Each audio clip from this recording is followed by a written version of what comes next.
고객으로 만나지 말고요. 저기 편하게 궁금한 거 있으시면 제가 잘 설명드릴 수 있을 것 같아요. 제가 하는 일이 그러다 보니까 실험이라든가 뭐 이런 것들을 주로 하게 돼요. 그래서 과학 실험실도 운영을 하고 이렇게 계속 그렇게 지냈어요, 한동안.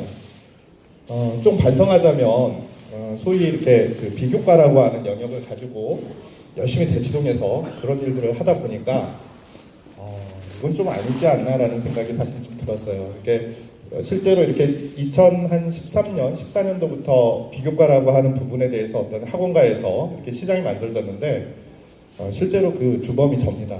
이게 뭐 얘기하면 좀 웃기지만 동시에 많은 학생들을 비교과라는 영역으로 수업을 처음에 만들어서 판매를 하고 그걸로 그런 시장을 만들었어요. 그랬는데 이게 처음에는 몇 명을 가르칠 때 별 문제가 안 됐어요. 열심히 가르치고 그 아이들이 거의 국내 대회, 국제 대회를 거의 싹쓸이를 했어요. 그래서 그 아이들이 또 서울대를 잘 가고 또 이제 그 당시에는 이제 국제반 아이들 같은 경우에는 저희 아이비리그라든가 이렇게 많이 갔어요. 열심히 아이들도 했고요. 근데 이제 너무 많아진 거예요, 애들이. 이걸 다 어떻게 해결을 할 수 없는 상태까지 많아졌어요. 그러다 보니까 조금 본의 아니게 조금 부실하게 운영도 하고 아이들이 그 제대로 연구 활동도 안 하고 이렇게 하는 학생들도 있었어요. 이제 그게 너무 속상해서 사실은 이제 지역에 가서 아이들을 가르치는 일들을 봉사활동을 하기 시작했어요. 그래서 이제 전남이라든가 강원도라든가 이런 곳을 찾아가서 그냥 내가 아이들 가르치면 좀 도움이 될 것 같으니까 제가 한번 해보겠습니다 라고 해서 아이들을 계속 가르쳐 왔어요. 이제 좀 많이 그 상황이 다르더라고요. 도와주려고 해도 인식도 좀 잘 안 되어 있고 이렇게 하면 대학을 잘 갈 수 있다 이렇게 알려줘도 죄송합니다. 지금 핸드폰으로 뭘 보여드리려고 하다 보니까 핸드폰을 켜놔가지고 계속 카톡이 막 오네요. 잠시만요. 죄송합니다. 신경이 너무 많이 쓰이네. 그래서 이제 그 아이들을 대상으로 하다가 그러면 중간에 지원해 주려면 무슨 센터 같은 게 필요하겠구나. 왜냐면 그 전라도 내려가면서 실험 장비를 다 가지고 갈 수가 없어요. 학교에 멀쩡한 공립 학교인데 자율형 공립고인데 실험실이 제대로 갖춰져 있지 않아요. 그래서 거의 그 모든 것들이 다이소에서 구입을 해서 실험하는 그런 정도의 아이들이라서 제가 여러 가지 이렇게 장비들을 가지고 내려가기 시작했어요. 근데 이게 이제 한두 번이지 너무 많이 힘든 거예요. 이게 매주 왔다 갔다 하는 게. 그래서 중간에다가 광주에다가 그쪽에 진로 체험을 전문으로 하는 기관에 그럼 내가 공학하고 과학관을 여기다 만들어 줄 테니까 내가 장비들 해가지고 한 4억 정도를 거기다 투자를 하면 이 지역에 있는 아이들이 굉장히 도움이 되겠구나라고 했어요. 그래서 실제로 그렇게 해서 만들어서 진로 체험이라고 하는 분야를 처음으로 하게 됐습니다. 근데 이해가 좀 잘 안 돼요. 지금도 사실은 왜 진로 체험이 그런 식으로 운영되는지 정말 이해가 안 되고요. 거기에 대표라고 하는 분이 저한테 4차 산업혁명 관련해가지고 굉장히 이렇게 제안들이 많이 들어오고 있으니까 이제부터는 그쪽에 관련된 컨텐츠를 좀 해주면 어떻겠냐라고 해서 그렇다고 그러면 이런 거 이렇게 하면 좋지 않겠습니까? 라고 해서 보내면 그런 건 아니라고. 그리고 또 저한테는 안 보여주고 나중에 제안할 때 보니까 말도 안 된 게 가 있고 이렇게 되어 있는 거예요. 그래서 이게 좀 이상하다 이런 생각이 들었어요. 그리고 나서 좀 제대로 해보자고 이번에는 이제 서울시 창의마을이라고 있어요. 송파에 있는데 창의마을에 가서 지금은 이제 실험실 만들고 공학관 만들고 아이들을 가르치고 있습니다. 여기까지 이제 제 설명을 해드리고요. 그다음 제가 이상하게 생각했던 부분 그리고 좀 알려드리고 싶은 부분들에 대해서 설명을 좀 드리도록 하겠습니다. 오늘 이야기 드릴 이야기는 4차 산업혁명하고 그 다음에 창의 융합교육 그리고 메이커 교육이에요. 이게 요즘에 보면 서로 다 연결이 돼가지고 돌아가는 것 같아요. 근데 뭔지는 잘 모르겠어요. 잠깐만요. 잘 안 넘어가네요. 네. 자, 이게 4차 산업 어쩌고저쩌고 이야기 나온 게 저 때부터였던 것 같아요. 갑자기 알파고로 이세돌을 이기고 나서 갑자기 이제 인공지능의 세대야, 시대야. 그래서 이제 뭐가 막 바뀔 거라는 이야기들을 막 하면서 갑자기 4차 산업혁명 이슈가 좀 큰 화두가 되었었어요. 그 다음부터는 모두 창조경제였죠. 창조경제의 시대. 저도 열심히 새마을운동하는 것처럼 창조경제에 이바지하려고 진로 교육들을 하고 있었습니다. 근데 가면 저게 3종 세트예요. 진로 체험 3종 세트. 뭐냐면 드론, 그 다음에 3D 프린터기, 그리고 VR.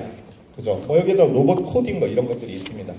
근데 정말 이해가 안 가는 게 저게 왜 진로 체험인지는 사실은 저는 이해를 못 가졌어요. 그리고 실제로 저게 있는 건 좀 그럴듯한 거죠.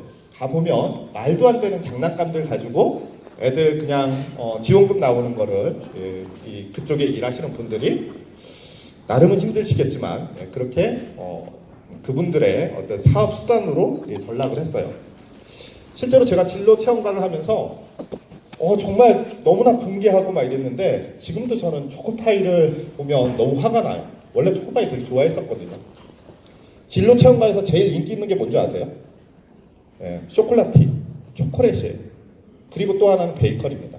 이게 초등학교부터 시작해가지고 고등학생들까지 크게 다르진 않아요. 고등학교 여학생들 같은 경우에는 메이커, 남학생들 같은 경우에는 항공 승무원, 거기에 이제 스튜어디스 역할을 하는 분이 계셔서 그런 거를 좀 해요. 근데 좀 이해가 안 가요. 왜 그 아이들이 지금 진로 체험 시간에 저런 거를 고등학생들이 하는지 조금 잘 이해가 안 갑니다. 물론 저게 나쁘다는 건 아니지만 애들 대다수가 진로 체험에 대한 어떤 그런 이게 어떤 의미를 가지고 있는지 이런 건 전혀 생각이 없고 그냥 어떻게 하면 재밌게 놀까, 어떻게 하면 그 시간에 뭔가 즐거울까 이런 것만 생각을 해요.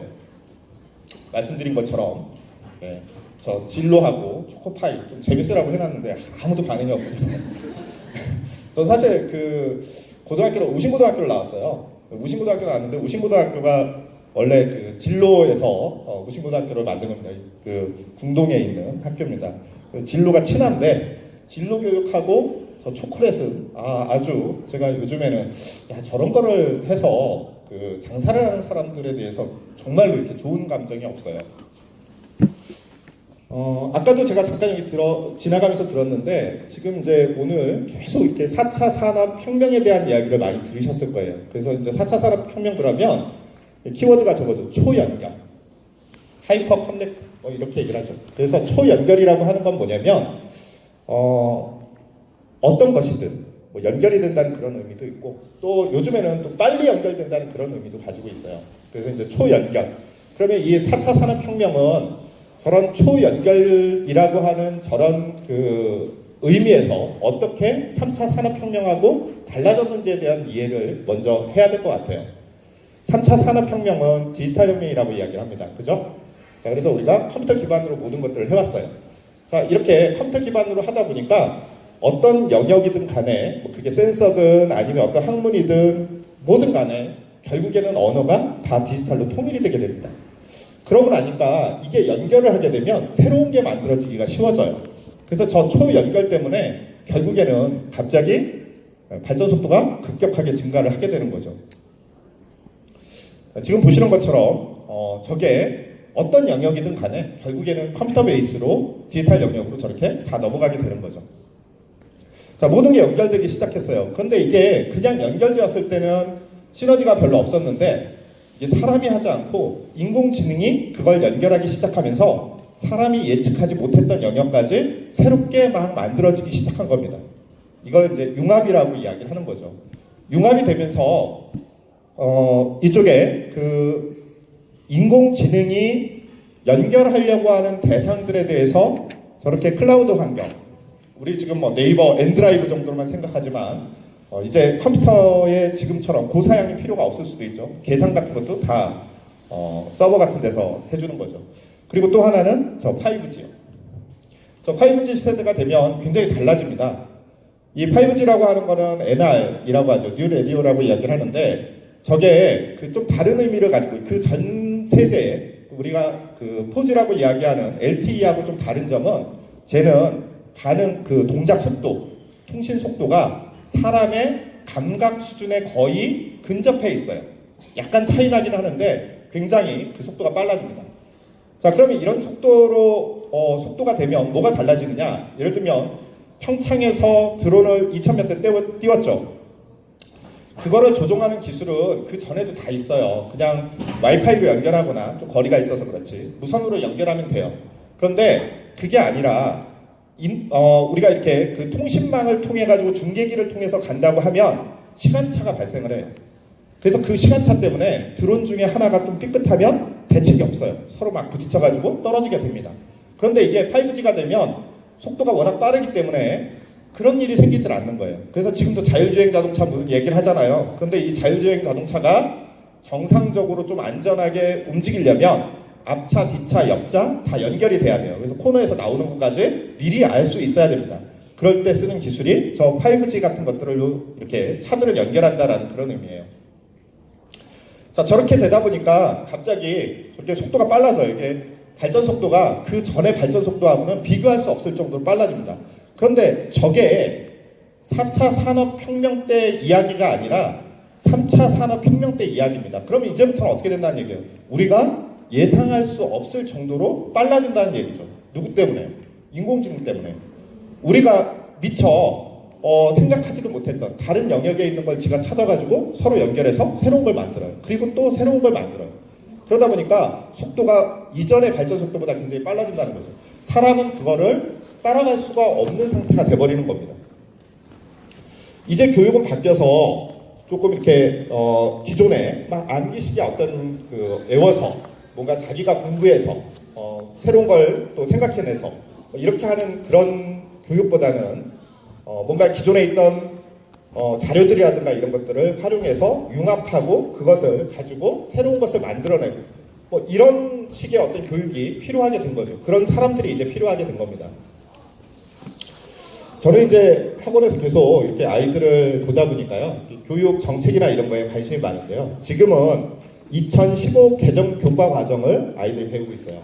그러니까 2018년도부터 2015 개정 교과 과정을 배우는 거죠.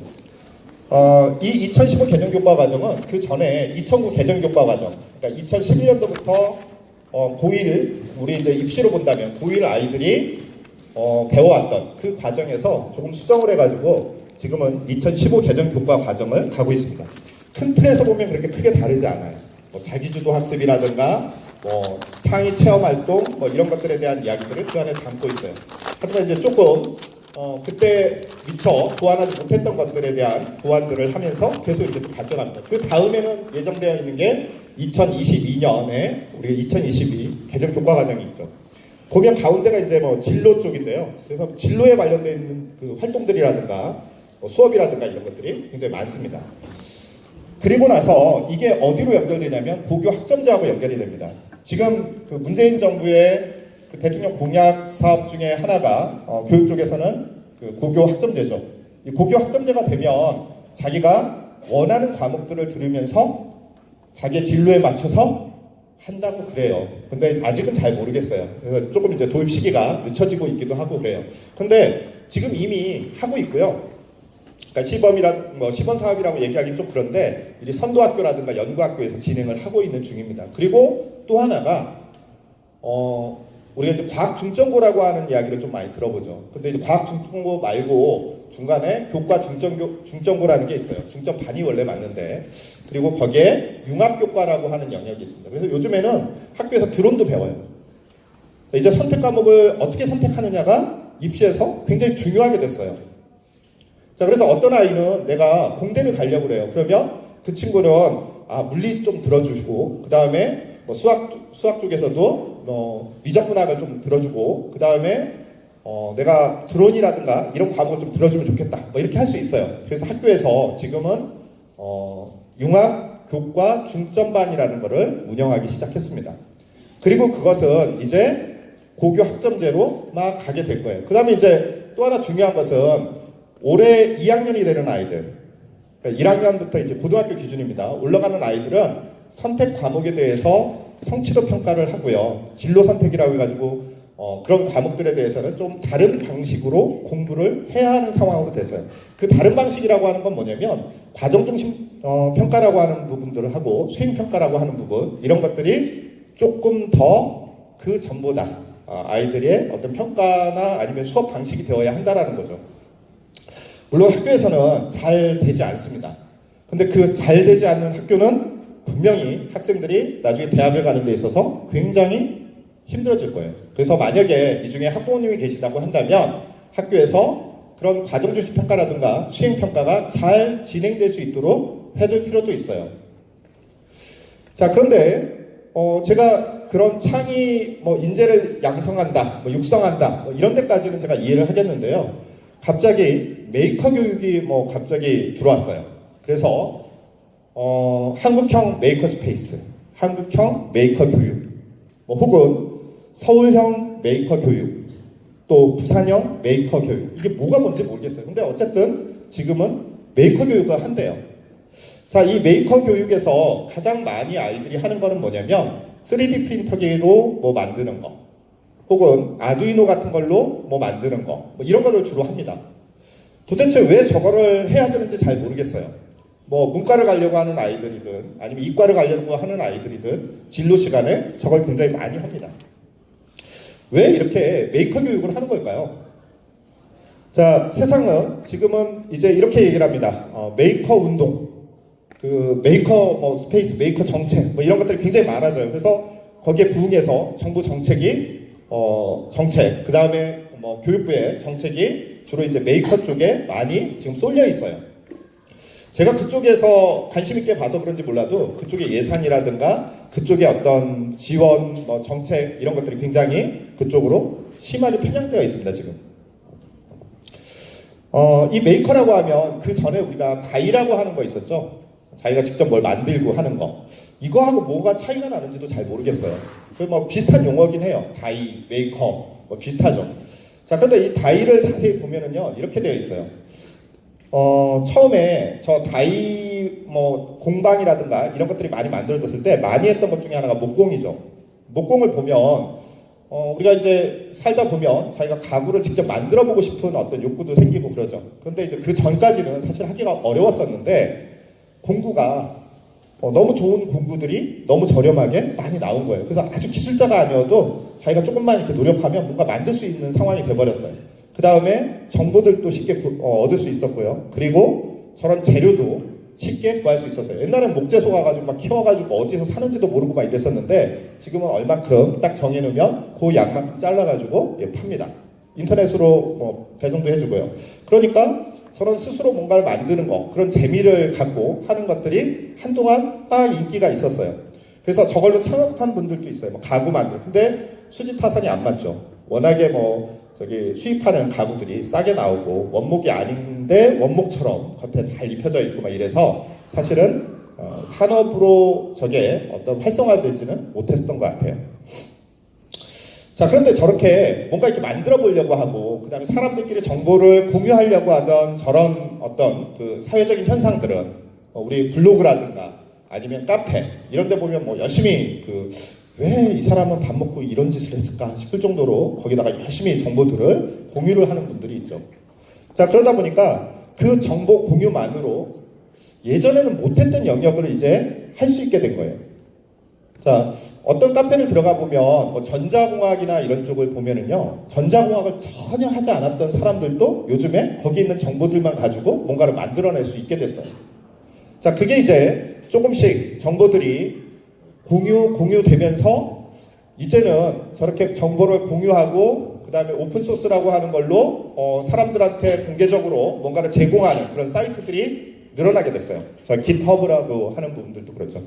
자, 그 다음에 이제 옆에 보면 위에 전자로 미세먼지 측정하는 건데요. 저게 지금 이제 화면은 조금 화질이 안 좋아가지고 잘 안 보이는데 미세먼지를 측정하는 그 안에 전자 회로가 들어있어요. 그리고 그 밑에는 그것의 케이스입니다. 그 케이스는 3D 프린터기로 만든 거죠. 자, 저걸 만들 때 그 전에 다이하고 제하고의 차이점 뭘까? 이 메이커하고 그 다이하고의 차이점 뭐가 있을까요? 아까 그 목공은 정보를 아무리 줘도 똑같이 만들 수가 없어요. 자기가 어떤 자기의 기술이 필요해요. 자기의 스킬이 필요하고 그것에 의해서 어떤 사람은 좀 잘 만들기도 하고 어떤 사람은 아예 못 만들기도 하고 막 이러죠.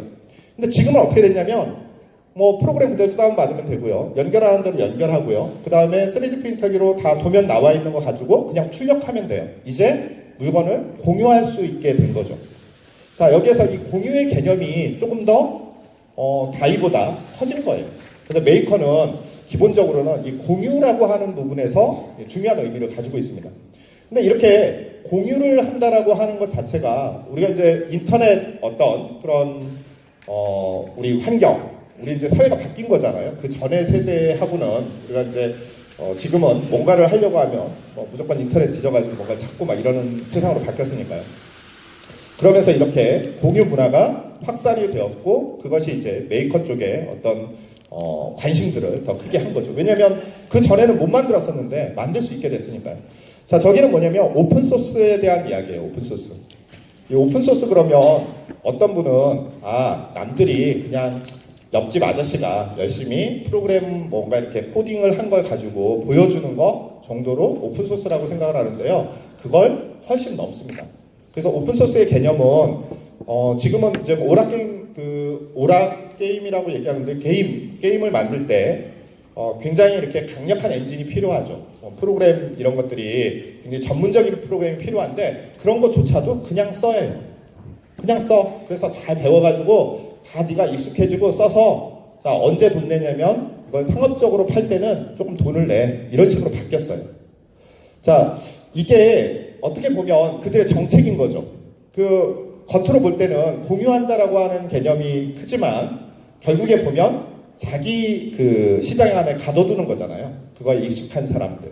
그 안에서 모든 걸 할 수 있도록 생태계를 만들어버리는 겁니다. 아까 여기에 전에 구글에서 연사님이 오셨던 것 같은데요. 구글이 우리의 혼을 다 빼가고 있는 중이죠. 우리한테 다 하게 하고 대신 우리의 정보들을 계속 빨아들이고 있습니다. 어디까지 빨아들이는지 모르겠어요. 우리가 예를 들어 어떤 검색을 할 때 말로 이렇게 하잖아요. 그러면 그 목소리에 샘플링 다 하죠. 그래서 점점 똑똑해지잖아요. 그죠? 자, 우리가 어떤 사진을 찍어가지고 거기다가 우리 뭐 어디에다 올린다든가 이러죠. 그러면 그걸 또 구글이 다 빼가죠. 요즘에는 카메라로 뭐 이렇게 딱 찍어서 검색이 되잖아요. 그러니까 점점 얘가 똑똑해지잖아요. 구글이 그거를 일일이 입력할까요? 아니 그냥 놔둬도 돼요. 애들이 그거 쓰면서 계속. 네이버가 어떻게 해서 커졌나요? 카페나 지식인이나 뭐 블로그나 지네들끼리 만든 거 가지고 커진 거잖아요. 그 안에서만 계속 검색할 수 있도록. 그래서 이렇게 오픈소스가 어떻게 보면 우리한테 이게 긍정적인 면도 있지만 또 다른 면에서는 무섭구나. 이게 이제 더 이상 우리가 빠져나올 수 없는 그런 게 되겠구나라는 생각도 해봅니다. 자, 이렇게 오픈소스가 영역이 굉장히 이렇게 확대되면서 도대체 이런 거를 나한테 공짜로 쓰게 하는 게 이게 말이 돼? 라고 할 정도로 굉장히 이렇게 영역이 확장이 되었어요. 그래서 오픈소스만으로 물건을 만들 수 있게 됐어요. 정말 상업적인 어떤 거를 만드는데 오픈소스만으로 만들 수가 있습니다. 그래서 이제 저렇게 자기의 어떤 아이디어를 가지고 막 만들어요. 아주 공장도 없는 사람이. 그리고 그거를 펀딩을 받아서 그리고 그것을 가지고 사업을 이렇게 이끌어갑니다. 요즘에 많이 들었던 이야기 중에 스타트업이라든가 클라우드 펀딩이라든가 이런 얘기 많이 듣잖아요. 그죠? 뭔가 막 그 자기네들끼리 뭘 하고 있어요. 근데 또 이해가 저는 옛날 사람이라 이해가 안 갔어요. 뭐냐면 아니 어떻게 저걸로 창업을 하지? 내가 뭐 트위터나 이런 것들은 뭐 그럴 수 있다고 해. 뭐 프로그램 막 짜가지고 막 이런 거니까. 아니면 옛날에 애플에서 막 이렇게 그 애플 만들 때 뭐 이때는 가능하다고 생각하는데 지금 어떻게 저게 가능하지? 라는 생각을 사실은 좀 해요. 그런데 요즘에 그렇게 해가지고 뭐 성공하는 케이스들이 되게 많잖아요. 아직 우리가 관심이 없는 거죠. 우리는 저렇게 진화하고 있는 것 같아요. 그 전에 이렇게 쭉 하다가 이제는 컴퓨터 없으면 못 살잖아요. 근데 우리가 이렇게 그러니까 누구나가 다 뭔가를 만들게 되는 그런 상황들, 이 4차 산업혁명하고 어떻게 이게 연결이 되는지에 대한 설명을 지금 하고 있는 건데요. 저렇게 우리는 이미 저렇게 진화한 것 같아요. 이게 컴퓨터에 익숙해진 거죠. 옛날에 우리 처음 핸드폰 뭐 이럴 때 엄지가 커진 인간 막 이런 거 했지 않았나요? 그렇게 진화됐다 막 이렇게 얘기를 하죠. 근데 이분이 저렇게 컴퓨터 가지고 놀고 있었는데 아이폰 뭐 이런 것들을 주면서 상당히 바뀌었어요. 이제 새로운 인간이 태어났어요. 그죠? 그러니까 지금은 사실 나이 든 어른들도 스마트폰을 쓰는데 그렇게 어렵지 않잖아요.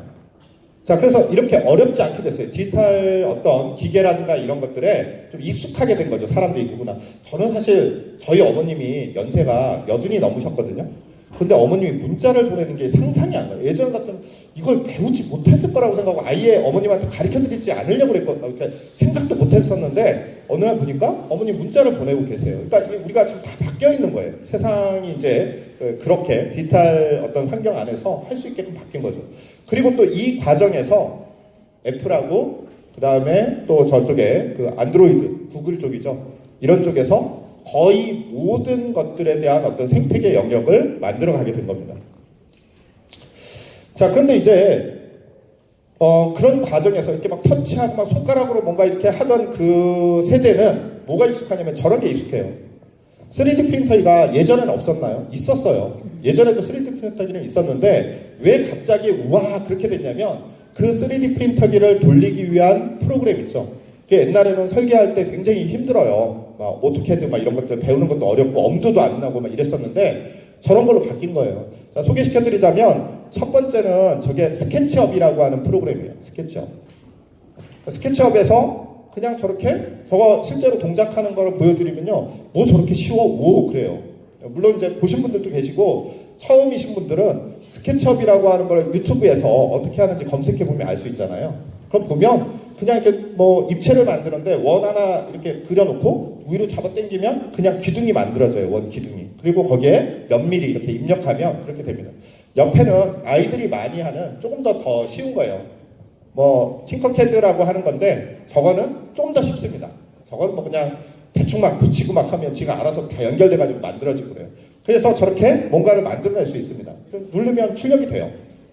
뭐 G코드라는 걸로 바꾸는 그 과정이 있긴 하지만 굉장히 쉽게 어떤 제품을 만들어낼 수 있습니다. 앞으로는 더 쉬운 방법도 많이 나오겠죠. 그리고 또 하나는 저게 공유 사이트들하고 연결이 되어 있어요. 그래서 검색하면 웬만한 게 다 나와요. 웬만한 게.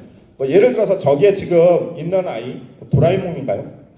제가 이거 잘 모르겠는데 저 아이의 머리를 바꾸고 싶어요. 용으로. 그러면 용을 검색해가지고 그 용 머리만 잘라가지고 저기다 붙이면 돼요.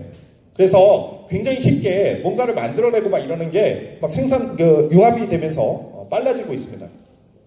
자, 그 다음에 이제 뭐냐면 프로그램 짜는 거예요. 자, 이 중에 여기 계신 분들 중에 대부분은 아마 대학교 때 C 언어 뭐 이런 것들 들어보셨을 거예요. 그냥 살면서 C 언어 이런 거 많이 들어봤죠. C 언어 같은 경우에는 맨날 배운다고 하면서 중간 정도 넘어가다가 이걸 배워서 과연 내가 뭘 할 수 있을까 이렇게 의문이 들죠. 도대체 저걸로 뭘 할 수 있을 건데 남들은 그걸로 다 했대. 우리가 잘 모르는 거예요. 우리가 책을 보는 거는 문법 책을 보는 겁니다. 우리가 영문법 책을 본다고 해가지고 뭔가 이렇게 금방 만들어낼 수 있는 건 아니잖아요. 그죠? 예, 그래서 기존에 어떤 굉장히 전문적으로 짜져 있는 프로그램, 라이브러리라고 하는 걸 갖다가 중간에 연결하는 거예요. 근데 우리 그거 잘 몰라요. 그런 과정까지 가지 않아서. 왜냐면 그건 너무 전문적이고 그건 또 돈을 주고 사야 되는 경우들도 많고 오픈이 잘 안 되어 있는 경우들이 많았기 때문이에요. 그래서 프로그램 그러면 굉장히 막연하고 저걸 가지고 뭐 전문가들만 하는 거 아니야? 뭐 이런 생각을 해요. 그리고 배워봤던 사람들도 그렇습니다. 근데 첫 번째 있는 건 랩뷰라고 하는 프로그램이에요. 저건 전문 공학 프로그램입니다. 그래서 웬만한 것들 저걸로 다 짤 수 있어요. 실제로 제품들에 들어가는 것들이에요. 저거 만들 때 어떻게 하냐면 마우스 클릭해가지고 옆에 뜨는 아이콘 가지고요. 이렇게 배열을 한 다음에 선들을 연결하는 거예요. 그러면 그게 하나 프로그램 돌아가고 또 돌아가고 이렇게 연결이 되면서 프로그램이 돌아가요. 아주 전문적인 프로그램입니다. 가격도 무지하게 비싸요. 저거는 오픈소스가 아닙니다. 제가 이렇게 가리키는 일이 있다 보니까 학생용 버전이죠. 그걸 샀는데도 가격이 거의 돈백에 가까이 주고 사는 정도로 굉장히 비싼 프로그램이에요. 저걸로 되게 많은 것들이 개발이 돼요. 근데 그런 걸 개발할 수 있을까 정도로 저렇게 그냥 뭔가 갖다가 붙이기만 하면 되는 거예요. 그래서 저 문법만 알고 있으면 되게 쉽게 할 수 있어요. 저 박스 하나가 굉장히 많은 프로그램들이 돌아가는 코드가 들어있는 거예요. 근데 그냥 옆에 박스로만 표시됩니다. 그래서 그거 갖다가 클릭해서 옮겨놓으면 저렇게 돼요. 그 밑에 있는 건 저 랩뷰를 통해 가지고 좀 모양을 바꾸는 건데요. 저거는 레고에서 쓰는 프로그램이에요. 뭐 마인드스톰 뭐 이런 것들이 있어요. EV3 뭐 이런 것들인데 그런 거 할 때도 저기 있는 것도 저렇게 보니까 그런데 블럭을 갖다가 이렇게 붙여가지고 그냥 연결하는 거예요. 근데 쟤는 좀 더 쉬워요. 왜냐면 기능이 몇 개 없는 데다가 홈이 다 파져 있어가지고 그 홈이 아닌 곳에 들어가지도 않아요. 그래서 굉장히 쉽게 프로그램을 짤 수 있어요.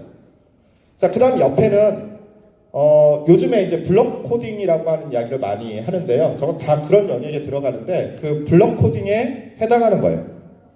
그래서 저기에 보면 옆에 지금 저기에는 보이지 않는데 옆에 있는 걸 갖다 이렇게 옮겨가지고 블럭만 끼면 프로그램이 됩니다.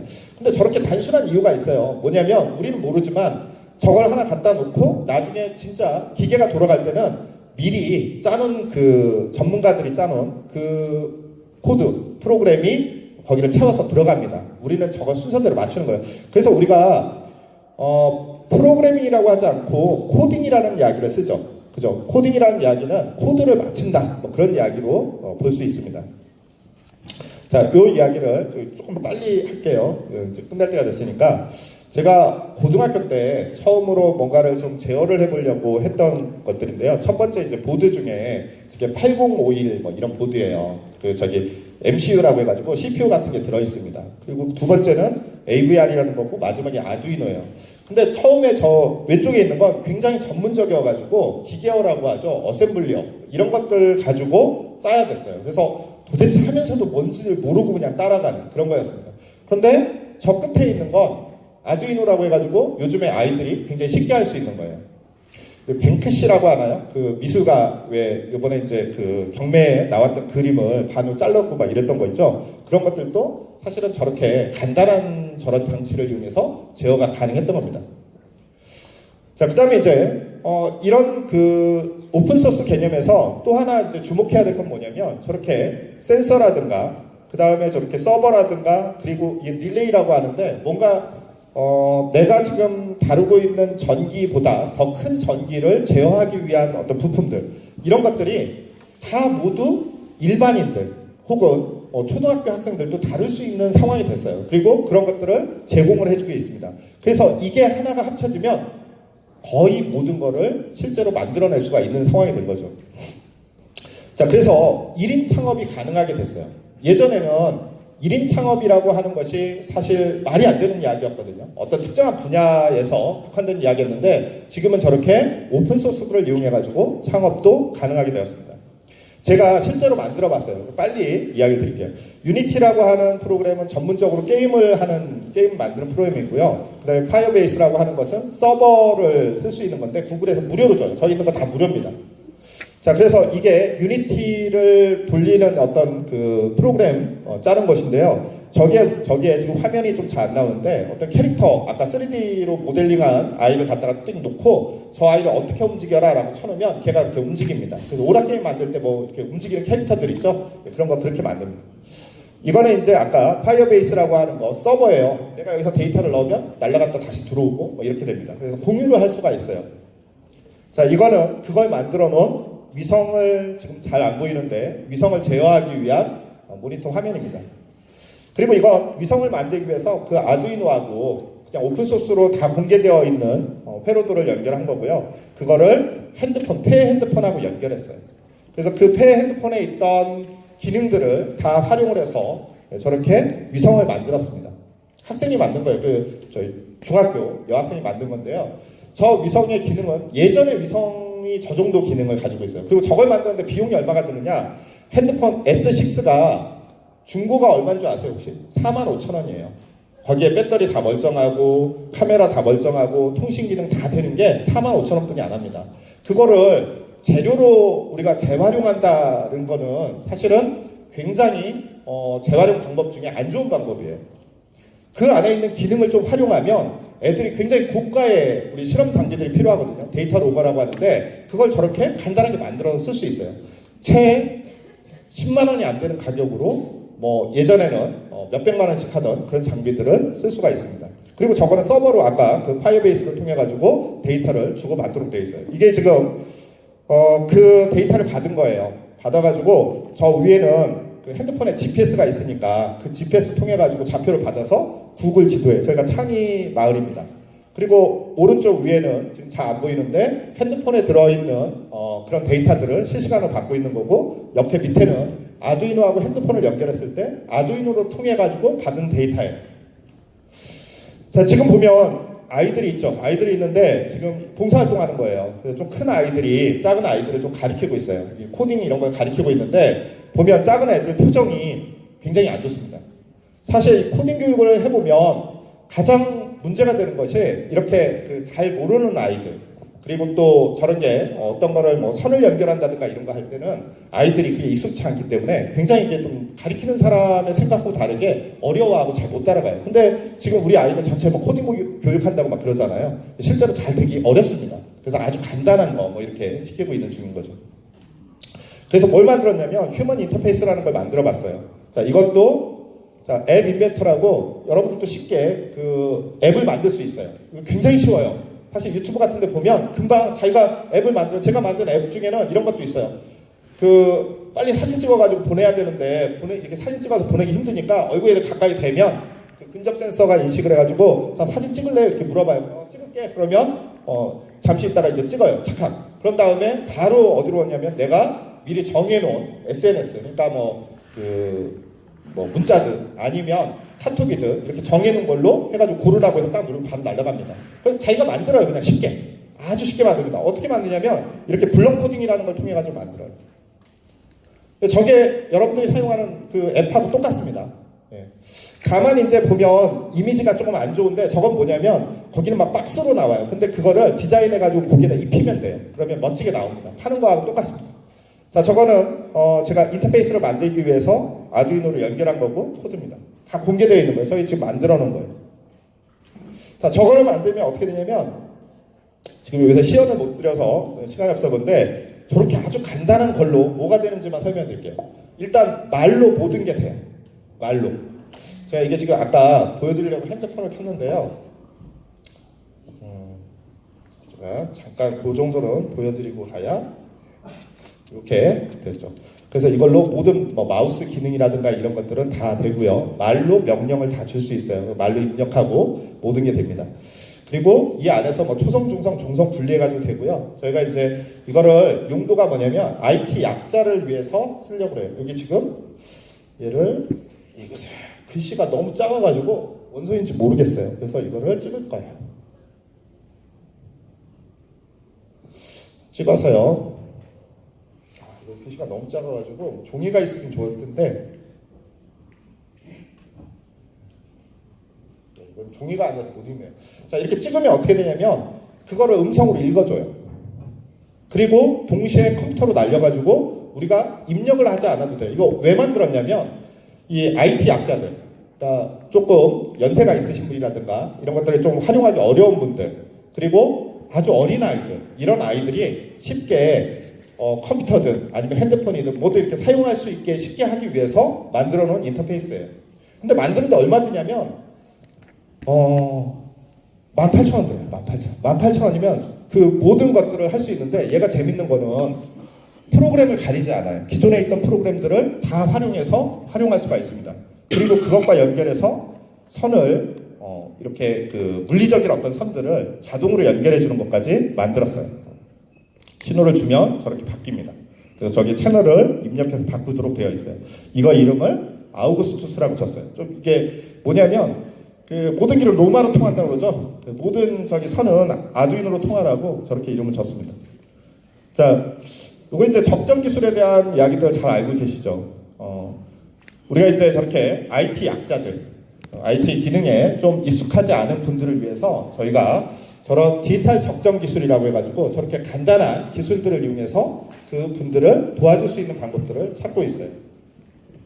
그래서 지금 이제 서울에 50 플러스 재단이라는 게 있습니다. 그래서 50살부터 65세까지 그분들이 좀 저런 교육들을 받을 수 있도록 지원하는 사업하고, 그다음에 코이카에 그 중동이라든가 이런 쪽, 남미라든가 뭐 이런 지역에 있는 아이들을 가리키기 위한 그런 쪽에 저희 기술을 쓰려고 하고 있습니다. 여기까지 저희 창의마을 그 메이커랩에서 지금 이제 메이커 교육이라든가 아니면 저런 4차 산업혁명 그리고 창의융합교육 뭐 이런 것들이 어떻게 연결되어 있는지에 대해서 설명을 드렸습니다. 이게 지금 시간이 없어가지고 막 해서 죄송합니다. 자, 질문 잠깐 받고 끝내도록 하겠습니다. 질문하실 분. 네, 남성분께 전달을 해드리도록 하겠습니다.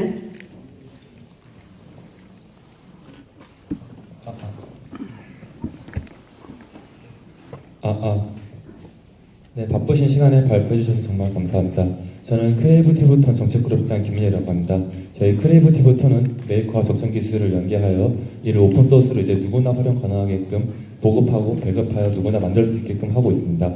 오픈소스 되게 굉장히 좋습니다. 그래서 근데 제가 우려스러운 거는 그 오픈소스를 이제 만드는 것에 있어서 그 보편적으로 이제 깃허브라는 곳이 있고 또 메카솔루션처럼 이제 오픈소스를 이제 블로그에 계속 올려서 누구나 아두이노를 사용할 수 있게끔 이제 하는 곳들이 있는데요. 근데 오픈소스를 이제 만들어서 배급하는 것에는 이제 기술자들이나 메이커들이 오픈소스화 시켜서 누구나 만들 수 있게끔 또 그거를 소스를 또 따로 만들어야 되는데 그것이 이제 그 현재 가능하다고 보시고 계속 연구 개발하고 계시는지가 일단 궁금하고요. 그리고 우리나라의 문제점으로 이제 기술자들이나 메이커들이 오픈소스를 이제 전부 다 공개 안 하려고 일부만 공개를 하면서 그런 오픈소스를 이제 숨기는 경향이 많기 때문에 이에 대해서 어떻게 생각하실지도 궁금합니다. 감사합니다. 자, 예, 고맙습니다. 일단은 오픈소스라고 하는 개념에 있어서 제가 여기에 이제 설명 안 드린 부분 중에 하나는 오픈소스라고 해서 무조건 다 마음대로 쓸 수 있는 건 아닙니다. 그래서 오픈소스 안에서도 정해져 있는 라이센스가 있어가지고 그걸 좀 따라야 됩니다. 근데 이제 일반적으로 지금 제가 설명드린 부분에 있어서는 그렇게 충돌할 부분에 대해서는 제가 이야기를 좀 드리진 않았어요.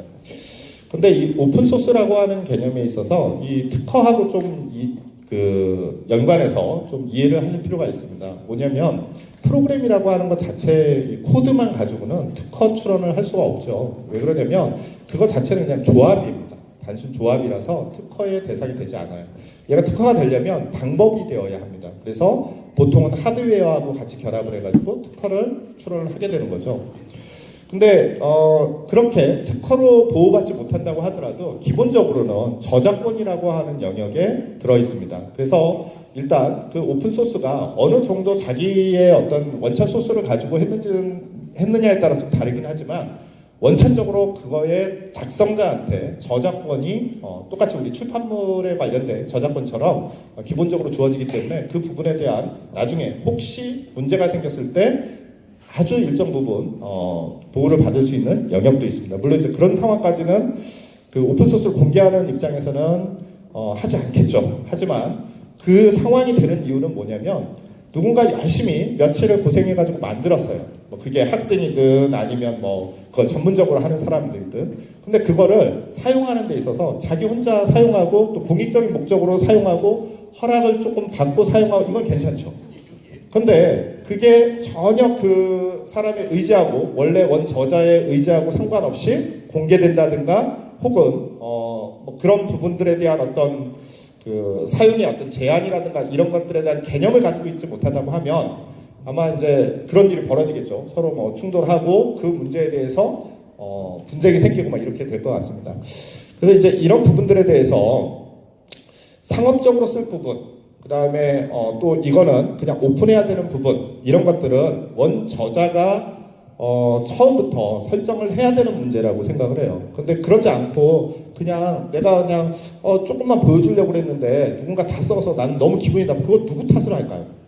예. 물론 이제 아까 말씀드린 것처럼 저작권 자체가 그 원 저자한테 있기 때문에 그런 부분에 있어서 일정 부분 충돌이 생겼을 때 보호받을 수 있는 부분이 조금 있다고는 하지만 그 부분은 기본적으로는 그거를 정확하게 고지하지 못한 저자에게 문제가 있다고 저는 생각을 해요. 그리고 이제 두 번째는 그런 부분이 앞으로 나아지겠죠. 우리가 이제 아까 보셨던 신인류 있죠.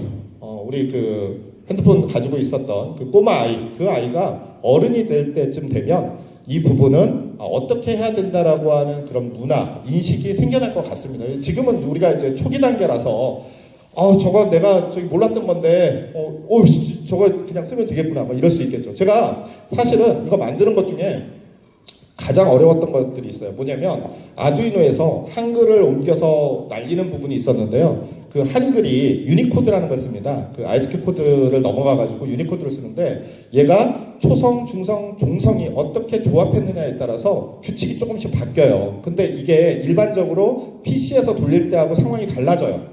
그래서 일단 그걸 고민을 했어요. 그래서 말도 안 되게 이리로 보냈다 저리로 보냈다 해가지고 결국에 해결해냈어요. 그리고 또 하나 문제는 이 아두이노 자체가 기계적인 보기에는 그건 오류인 것 같아요. 이 좀 문제가 있어서 이 그런 것들을 처리할 때 변수를 대입해서 빼낼 때 정말 납득이 안 가는, 이해가 안 가는 이상한 짓거리를 해요. 그래서 강제로 그거를 이렇게 돌렸던 부분이 있어요. 근데 그런 부분들에 대해서는 제가 정말 며칠을 고민하고 막 했던 건데 누가 그냥 가져가면 너무 슬플 것 같아요. 예, 하여튼 뭐 그런 부분인 것 같습니다. 자, 그 다음에 이제 뭐 그런 어떤 공유하는 문화가 좀 더 좀 잘 됐으면 좋겠습니다. 예, 그 정도면 될까요? 예. 자, 또 질문 있으신가요? 자, 우리 반 나머지 공부해가지고 죄송합니다. 자, 늦은 시간까지 들어주셔서 너무 감사드립니다. 고맙습니다. 네, 여러분 큰 박수를 부탁드리겠습니다. 대단히 고맙습니다. 네, 그리고 8번째 강연 캐나다